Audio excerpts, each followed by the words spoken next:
ایک فائدہ یہ ہے کہ حق تعالیٰ کی رضا بندے کو نصیب ہوتی ہے، جیسا کہ حدیث شریف میں ہے، اللہ راضی ہو جاتا ہے بندے سے۔ دوسرے گناہوں کی مغفرت ہوتی ہے روزے دار کی۔ حدیث شریف میں من صام رمضان ایمانا و احتسابا غفر له ما تقدم من ذنبه، جس نے رمضان کے روزے ایمان اور احتساب کے ساتھ، ایمان یعنی یقین کے ساتھ، احتساب یعنی اخلاص کے ساتھ اگر رکھے تو اس کے سابقہ تمام گناہ بخش دیے جاتے ہیں۔ اور تیسرے، روزے دار کے لیے ایک خاص دروازہ ہے جنت میں جس کو باب الریان کہتے ہیں۔ حدیث شریف میں ہے کہ جنت کے 8 دروازے ہیں، نمازیوں کے لیے، مجاہدین کے لیے، دیگر بڑے بڑے جو اہم عبادات اور کام ہیں، اس کے مطابق ان دروازوں سے ان لوگوں کی انٹری ہوگی۔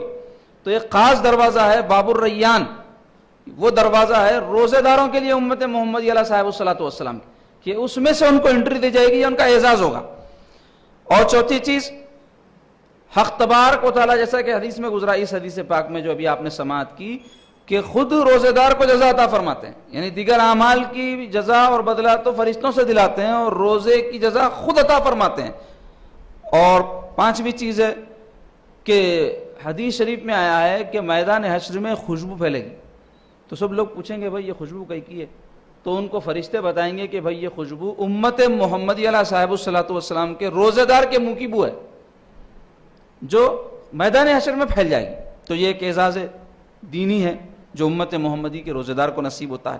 اس طرح اللہ تعالیٰ کو روزے دار کے منہ کی بو مشک زیادہ پسند ہے، جیسا ابھی حدیث میں گزرا۔ اور ایک حدیث پاک میں آیا ہے کہ سمندر کی مچھلیاں تک روزے دار کے لیے استغفار کرتی ہیں، یعنی مغفرت کی دعا کرتی ہیں۔ مغفرت کی بڑی اہمیت ہے اور استغفار کرنے کا بڑا حکم اور تاکید ہے۔ استغفار کیا ہے؟ استغفار کہتے ہیں اللہ تعالیٰ سے اپنے گناہوں کی معافی طلب کرنا، گناہوں کی معافی چاہنا، اس میں اپنے آپ کو گناہگار سمجھتے ہوئے اللہ تعالیٰ بخشنے والا ہے یہ بات سمجھنا۔ تو اس میں کیا ہوتا ہے؟ بندے کے اندر اس میں ندامت پیدا ہوتی ہے استغفار کے ذریعے، تواضع پیدا ہوتی ہے بندے کے ذریعے، بندے کے اندر، اور بندگی کا جذبہ اس کے اندر پیدا ہوتا ہے۔ اگر کوئی شخص اپنے آپ کو غلط نہیں سمجھتا تو آپ دیکھیں کہ وہ بیٹھا ہوا رہتا ہے، کوئی بات پہ اس کو اگر یہ سمجھایا جائے کہ بھائی تم نے یہ غلطی کی، اگر نہیں مانتا ہے تو وہ کیا کرتا ہے؟ اکڑ جاتا ہے، اور جب تسلیم کرتا ہے تو معذرت خواہی کرتا ہے۔ تو ایسے ہی اللہ تعالیٰ کے حضور میں اپنے گناہوں کی معافی چاہنے کو استغفار کہتے ہیں۔ تو اللہ تعالیٰ سے بھی بندوں کو چاہیے کہ وہ استغفار کرے اور اللہ کے بندوں سے بھی اپنے خطاؤں کی معافی طلب کرے۔ یہ عادت اگر بندے کے اندر ہو جائے گی نا تو اس کے تعلقات کسی سے بھی خراب نہیں ہوتے۔ آج آپ دیکھ لیں کہ تعلقات میں خرابی کی ایک بہت بڑی وجہ یہ ہے کہ ہم اپنی غلطی ماننے تیار نہیں ہوتے۔ معافی کب چاہتا ہے بندہ؟ جب اپنی غلطی مان لیتا ہے۔ تو غلطی ماننا چاہیے ہم کو اپنی، اور اگر غلطی نہ بھی ہو تب بھی اگر کوئی چیز سے معذرت خواہی کر رہا ہے تو اس میں کوئی بری بات نہیں، آدمی چھوٹا نہیں ہوتا بلکہ اپنے تعلقات اس سے قائم رکھنا چاہ رہا ہے، یہ اس بات کا ثبوت ہوتا ہے۔ تو اگر غلطی نہ بھی ہو تو کسی سے آپ کہہ دیں کہ بھائی ٹھیک ہے جانے دیجئے، میں معافی چاہ رہا ہوں آپ سے، اگر آپ کو برا دکھا، آپ کو تکلیف ہوئی تو اس میں کیا بری بات؟ ہاں البتہ کوئی شرعی مسئلہ ہو، کوئی حق کا معاملہ ہو تو اس میں اگر آدمی اڑ رہا ہے تو منع نہیں ہے۔ لیکن ایک حدیث پاک میں آیا کہ آدمی حق پر ہوتے ہوئے بھی اگر کسی کو معاف کر دے تو یہ ایمان کے کمال کی دلیل ہے، بندے کا ایمان کامل ہونے کی علامت ہے کہ وہ حق پر ہوتے ہوئے بھی کسی کو معاف کر دے۔ تو ایک اور فائدہ کیا ہے کہ سمندر کی مچھلیاں تک روزے دار کے لیے استغفار کرتی ہیں۔ اسی طرح روزے دار کے لیے حدیث شریف میں آیا جنت کو آراستہ کیا جاتا ہے، سجایا جاتا ہے، چمکایا جاتا ہے، اس کی نعمتوں میں اضافہ کیا جاتا ہے کہ بندہ کل قیامت کے بعد جب اس میں آئے گا تو وہ ساری نعمتیں جو روزہ رکھنے کی وجہ سے اس کے لیے محفوظ کی گئی ہیں اس کو وہ پالے گا۔ اسی طرح دنیاوی بہت سارے فائدے ہیں روزے کے۔ ایک فائدہ تو یہ ہے کہ صحت مند رہتا ہے روزے دار بندہ۔ فرض روزے تو سب پہ فرض ہی ہیں، لیکن جو کثرت سے نفل رکھنے کے عادی ہوتے ہیں وہ صحت مند رہتے ہیں۔ آج آپ دیکھیں کہ کوئی شخص بیمار ہو کے ڈاکٹر کنے گیا تو انہوں بولتے ہیں کہ بھائی آپ جو ہے کھانے پینے میں احتیاط کرو۔ ہر ڈاکٹر آپ کو یہ مشورہ دے رہا۔ کسی کو ایسیڈیٹی کی شکایت ہے اور اکثر لوگوں کو ہو گئی ایسیڈیٹی کی شکایت، تو اس کی بھی وجہ کیا ہے؟ لوگ وقت پہ کھا رہے نہیں۔ بھائی یہ جسم ایک جو ہے نظام کے ساتھ چلتا ہے، ایک سسٹم ہے اس کا، ہر چیز کا ایک سسٹم ہے۔ جیسا یہ پنکھا ہے اس کا ایک سسٹم ہے نا بھائی، اس کا ایک آن کا بٹن ہے، آف کا بٹن ہے، لائٹ سے چلتا ہے، اس کے اندر پھرنے والی چکری ہے، اس کے اندر بیرنگس ہے، کئی چیزوں کے مجموعے کا نام یہ فین ہے۔ تو ایسے ہی اس کے اندر اس کو صحیح چلانے کے لیے جو طریقہ کار ہے اس کو آپ اختیار کریں گے صحیح چلے گا۔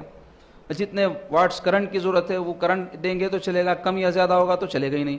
اچھا چلنے کے بعد پھر اس کو آپ ایک وقت تک چلانا پڑے گا، آپ اس کو کنٹینیو چلاتے جائیں گے تو اس کے بیرنگز خراب ہو جائیں گے، اس کی چکری خراب ہو جائے گی اور اسی طرح اس کا ایک میتھڈ ہے چلنے کا. تو ایسے ہی جسم بھی ایک مشن کے مانند ہے, اس کا ایک میتھڈ ہے. تو آپ خود اس مشن کے چلانے والے ہیں, تو آپ کو پتا ہونا چاہیے کہ اس کے چلانے کا میتھڈ کیا ہے. تو اس کے لیے ضروری ہے کہ اس جسم کے جو تقاضے ہیں صحت مندی کے وہ آپ کو پتا ہو, حفظان صحت کے اصول آپ کو پتا ہو. تو اس میں سے یہ ہے کہ وقت پر انسان کھائے, پھر جو غذا لے وہ دیکھے کہ وہ جسم کے لیے صحت مند غذا ہے کہ نہیں. نیند جتنی انسان کے لیے ضروری ہے, افراط و تفریط سے یعنی زیادتی اور کمی سے بچتے ہوئے وہ نیند جو ہے پوری کرے انسان. بہت زیادہ بھی سوئے گا تو سستی پیدا ہوگی, کم سوئے گا تو چچڑا پنا ہو جائے گا.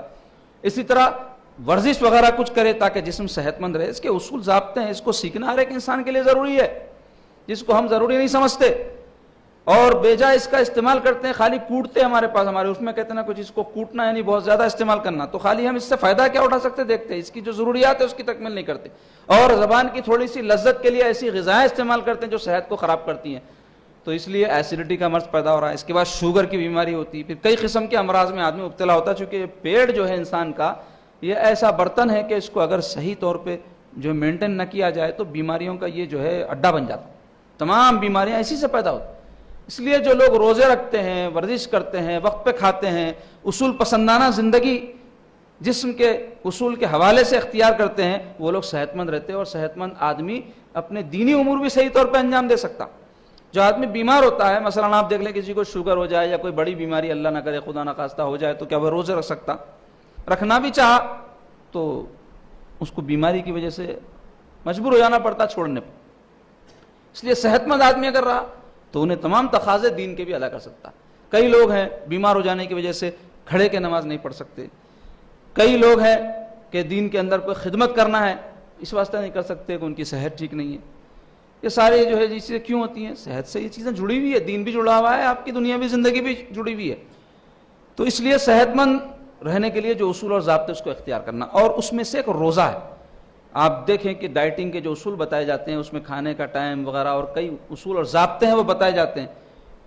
تو اگر کوئی روزہ رکھنے کا عادی ہوتا ہے, فرض روزے تو رکھنا ہی ہے, نفل روزے رکھنے کا عادی ہوتا ہے, جیسے ایام 20 کے روزے ہیں یا پیر اور جمعرات کا روزہ ہے یا اور کوئی نفل روزے رکھنے کا عادی ہوتا ہے, تو وہ شخص صحت مند رہتا ہے.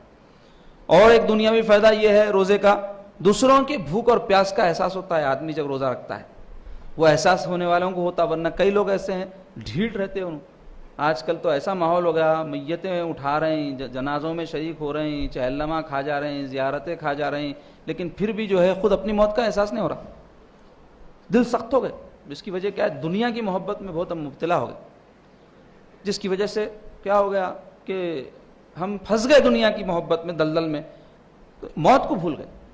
اللہ کے حبیب صلی اللہ علیہ وسلم فرمائے لذتوں کو ختم کرنے والی موت کو کثرت سے یاد کرو. جنازوں میں جانے کا کیوں حکم ہے؟ جنازوں کو کندھے دینے کا کیوں حکم ہے؟ تدفین میں شریک ہونے کا کیوں حکم ہے؟ قبروں میں اترنے کی کیوں فضیلت ہے؟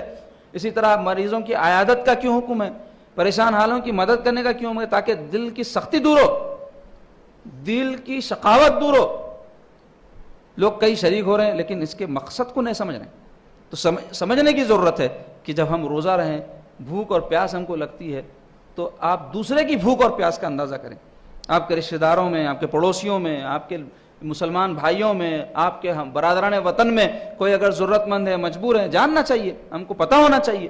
دور کے لوگوں کو چھوڑ دو بھائی, فلسطین کے لوگوں کو چھوڑ دو, عراق کے لوگوں کو چھوڑ دو, آپ کم سے کم ہمارے پڑوس میں کیا حال ہے ہم کو پتہ ہونا چاہیے.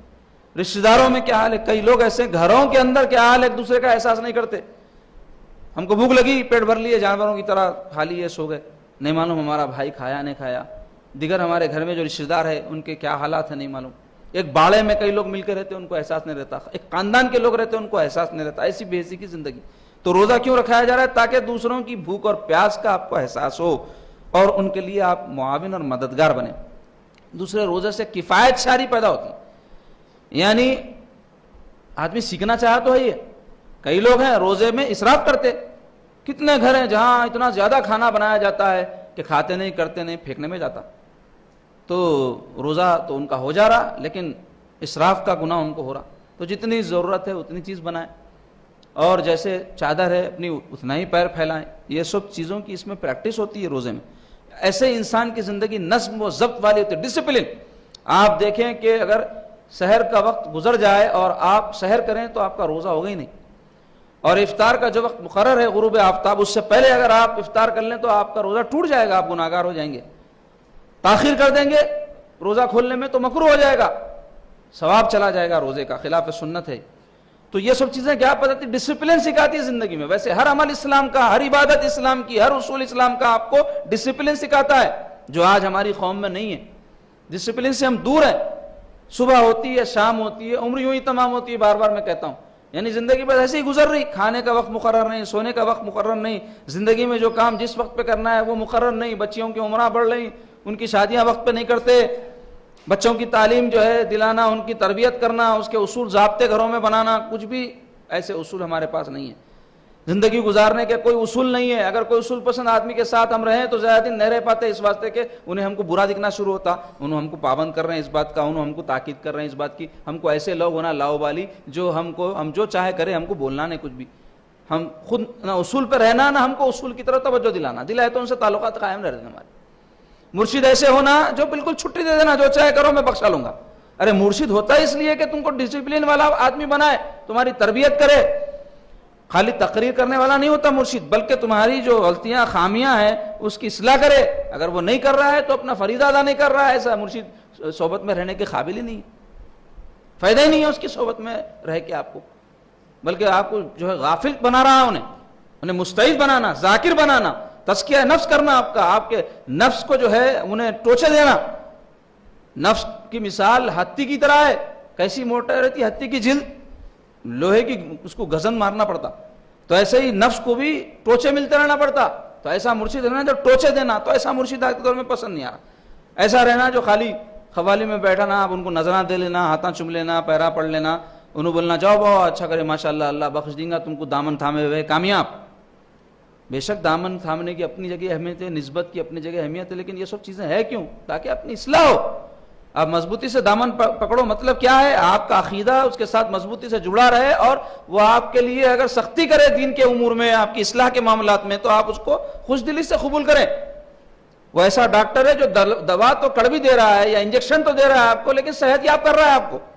اور جو ایسا ڈاکٹر ہے جو شوگر کے مریض کو میٹھے میٹھے دوائیں دے دے کے اور شوگر بڑھا رہا، اس کی بعد میں مریض ہلاک ہو جاتا، خوش تو رہتا کہ اچھے ڈاکٹر صاحب ملے میٹھی دوا دے رہے ہیں، لیکن اس سے فائدہ ہو رہا ہے نقصان ہو رہا ہے، یہ دیکھنا ہے۔ تو مختصر یہ کہ زندگی میں نظم و ضبط کے ہم عادی بننا، خود رمضان شریف، روزہ، نماز، یہ ہر چیز ہم کو ڈسپلن سکھاتی ہے۔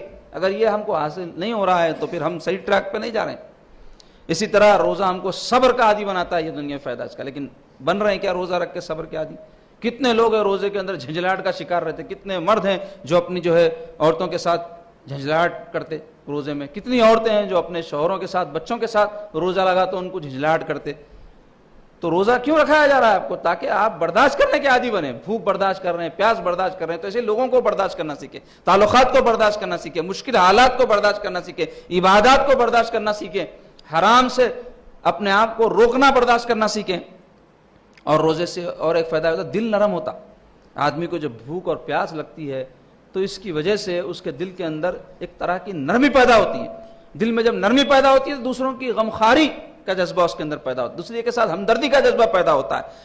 اس کے علاوہ آخری بات یہ دنیاوی فائدے میں سے روزے کے ذریعے قلبی سکون نصیب ہوتا ہے۔ حالانکہ آپ دیکھیں کہ روزے میں آدمی بھوکا رہ رہا، پیاسا رہ رہا، تو اس کے بعد تو آدمی جو ہے پریشان ہو جانا چاہیے نا، لیکن ہم چھوٹے چھوٹے بچوں کو دیکھتے ہیں جو روزہ رکھ لیتے ہیں تو اس کے بعد وہ مطمئن رہتے اور ضد بھی کرتے کہ ہم دوبارہ رکھیں گے، کیوں؟ اس واسطے کہ اس میں خوشی ہے، ان کو ایک فرحت ہے اس میں۔ تو یہ سارے کچھ فائدے ہیں دینی اور دنیاوی روزے کے۔ میں آپ لوگوں کو اس واسطے بیان کرا کہ آپ لوگ بعد میں غور و خوض کرو اس کے اوپر کہ اس کے جو مقاصد ہیں روزے کے، ہم اس کو حاصل کر رہے ہیں کیا؟ اس کے فوائد تو بے شمار ہیں، لیکن شرط ایک بنیادی یہ ہے کہ اس میں ہمارے للہیت ہو، اللہ تعالیٰ کی خوشنودی کی خاطر رکھیں، ضمناً یہ سب سارے فائدے ہیں۔ اللہ تعالیٰ ہم سب کو ماہ رمضان کی برکتوں رحمتوں سے سرفراز فرمائے اور